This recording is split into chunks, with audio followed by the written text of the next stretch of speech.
Hi everyone, I'm Emily of emilybufford.com. I'm going to show you the first part of how I make Spun Art hair extensions.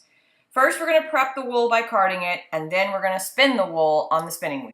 So first, I want to show you what wool roving actually looks like. So here's 3 bags of commercially dyed merino wool roving. You can see that it comes in long snake-like bundles.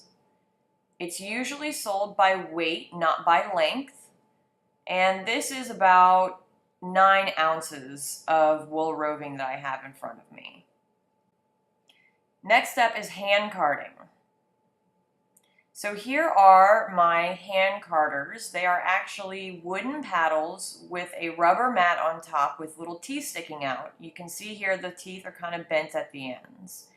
So the basic idea here is to get the wool roving onto the hand carders, and then it helps to blend the colors. So you grab your wool roving, and I just grab all 3 colors at once, and I'll grab up to 5 to 6 colors if I want to, but here we have 3. And you just brush the wool onto the paddle. Now you got to make sure you're going against the grain of the teeth so that way it sticks.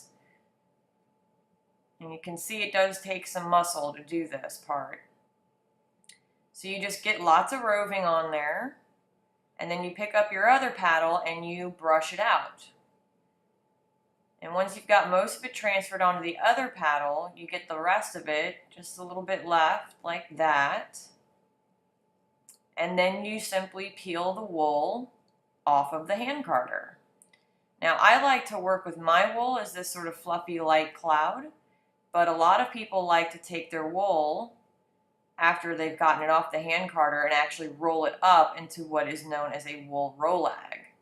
It is a lot easier for long-term storage to keep them in rolags because they stay a lot neater. So there's a wool rolag. Now we get to the fun part of actually spinning the wool. So here is my Ashford Country Spinner 2, which is for bulky and art yarn. I just take my cloud of wool, and you can see I already have some spun on the wheel, so I don't have to start a fresh batch. I can just start from where I left off last time. I get the wheel going in the right direction with my hand, and then I start paddling with my feet on the pedals. And basically one hand stays close to the eye of the wheel, and the other one drafts out the wool.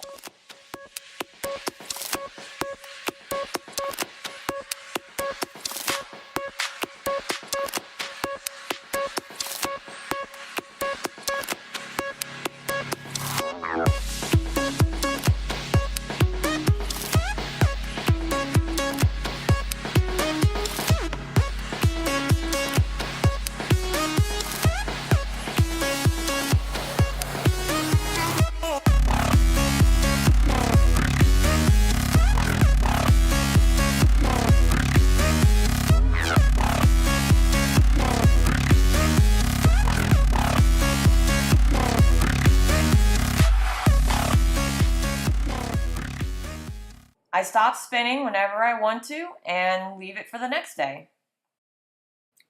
My other videos about spun art hair extensions include the second part of my process. That video is on the left. It includes unwinding the yarn from the bobbin, as well as felting and shocking and cutting the yarn. If you'd like to skip forward to how these are worn in the hair, please click on the video on the right, and that will bring you to how to install Spun Art hair extensions. Thank you for watching. See you next time.